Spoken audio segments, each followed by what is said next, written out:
Let me paint a picture for you, fam. Rewind the tape 5 years back. You were broke. You were making 42 bands a year, living in a shoebox apartment that smelled like ramen noodles and despair. You were driving a Honda Civic with a check engine light that was fighting for its life. And you remember looking in the mirror and saying, man, if I could just make 70,000, I'd be set. I'd be him. I could finally breathe. Fast forward to right now, you got the motion, you got the promotion, you work the overtime. You're making 78,000 a year, almost double what you used to make. You got the luxury apartment with the fake granite countertops. You got a whip that actually starts on the first try. You eating out at places that use real napkins.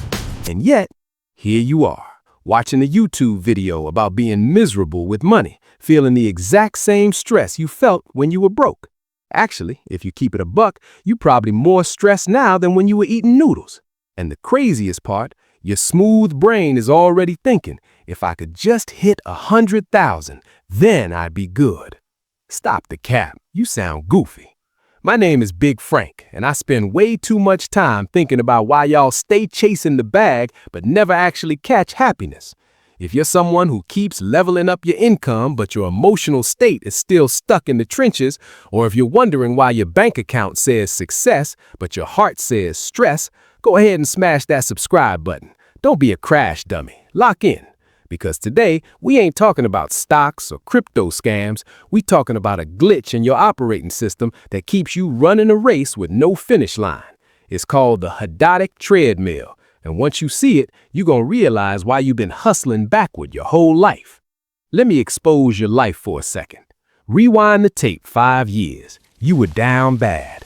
I'm talking eating cereal with water because you forgot to buy milk. You were sharing a bathroom with 3 roommates who didn't know what a cleaning supply was. You were driving a bucket that shook like a washing machine every time you went over 40.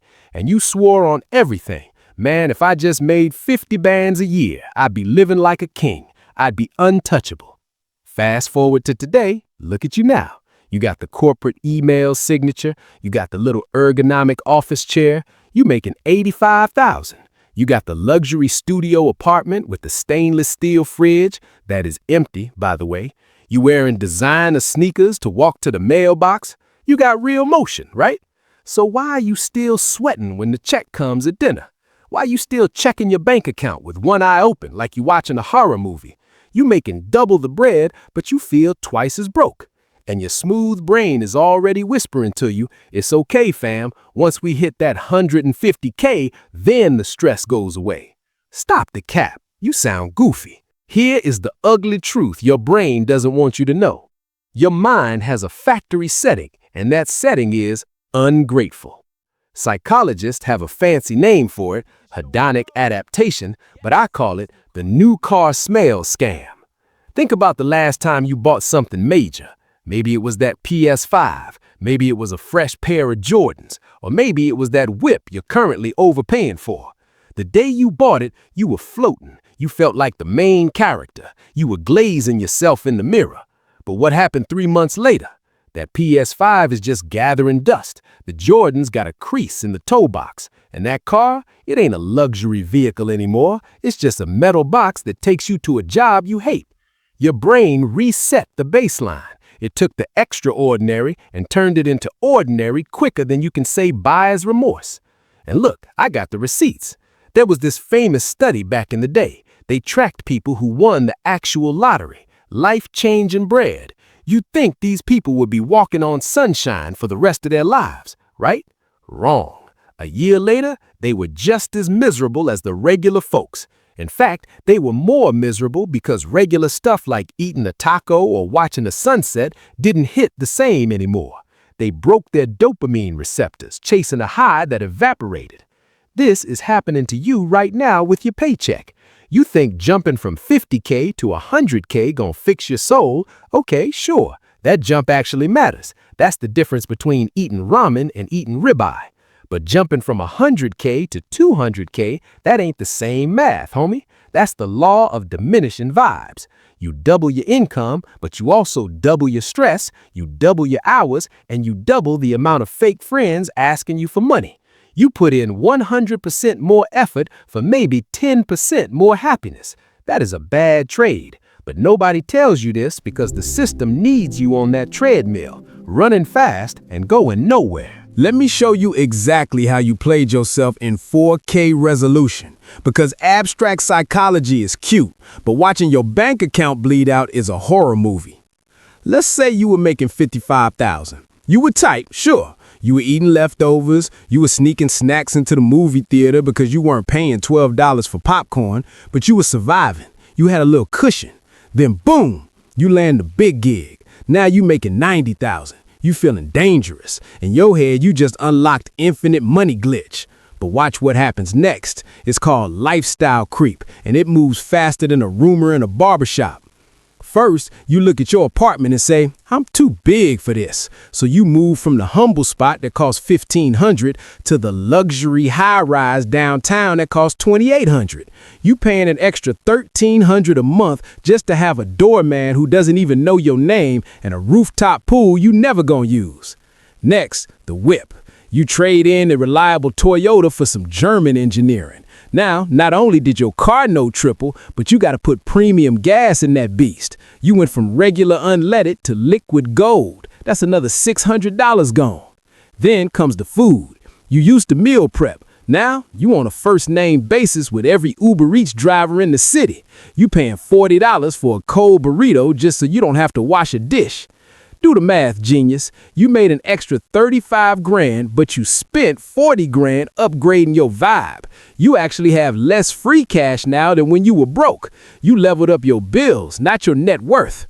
And don't think you special. The stats are embarrassing. A recent report showed that over 50% of people making six figures are living paycheck to paycheck. Read that again. You got people making 100 grand who are one flat tire away from financial ruin. These aren't people who can't afford to live. These are people whose ego is writing checks their bank account can't cash. You running on the treadmill at max speed, sweating through your designer shirt, thinking the finish line is just one more raise away. But the treadmill don't have a finish line, homie. That's the whole point.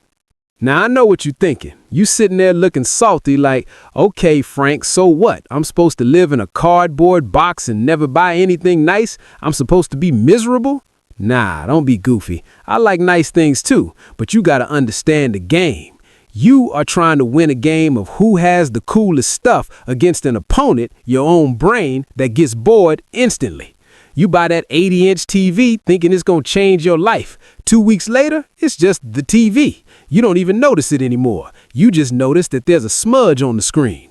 Here is the cheat code. Stop buying objects and start buying stories. Science backs this up. If you spend 5 bands on a designer couch, you're going to be terrified to sit on it. You're going to be yelling at your friends not to spill juice. You become a janitor for your own furniture.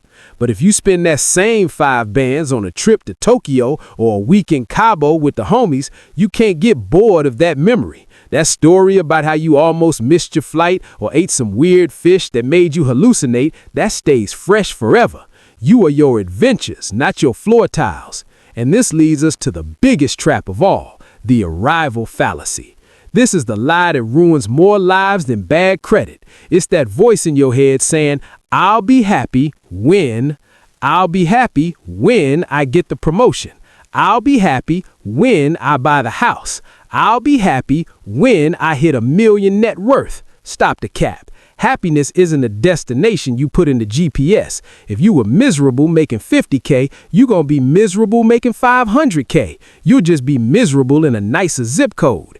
I know dudes who chased the bag for 20 years, hit their number, retired, and then realized they hated themselves. They spent their whole life climbing a ladder just to realize it was leaning against the wrong wall. You waiting for a finish line that doesn't exist. The joy is in the climb, not the view from the top. If you hate the process of getting rich, being rich won't save you. So how do we actually break this curse?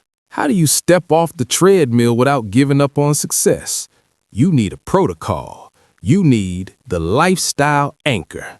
Here is the rule, and it's simple.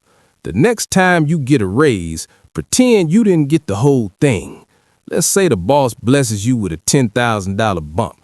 Most of y'all smooth brains immediately think, great, that's an extra $800 a month for a car note. No, stop it. You take 50% of that raise, $5,000, and you funnel it straight into investments. It never hits your checking account. You ghost that money. The other 50%, go crazy. Upgrade the apartment. Buy the guacamole. Treat yourself. This way, you get to feel richer today, but you're also actually getting richer for tomorrow. You satisfied the urge to upgrade without selling your future to do it. And finally, you gotta practice something the old Stoic dudes called negative visualization. It sounds depressing, but it's actually a superpower. Once a week, take 5 minutes and imagine losing everything. Imagine the job fires you. Imagine the car gets repoed. Imagine you back in that dusty apartment eating noodles. Feel that fear. Then open your eyes, you still got the job, you still got the car, the noodles are optional. That gap between the nightmare and your reality, that's where gratitude lives. And gratitude is the only thing strong enough to kill the hedonic treadmill. You don't need more to be happy, you just need to stop getting used to what you already have. You can step off the treadmill, young blood, not because you gave up on winning, but because you realized the only way to win the race is to stop running in circles. If this video woke you up, smash that like button and subscribe. Big Frank is gonna keep exposing the matrix until we all free. Stay dangerous. I'm out.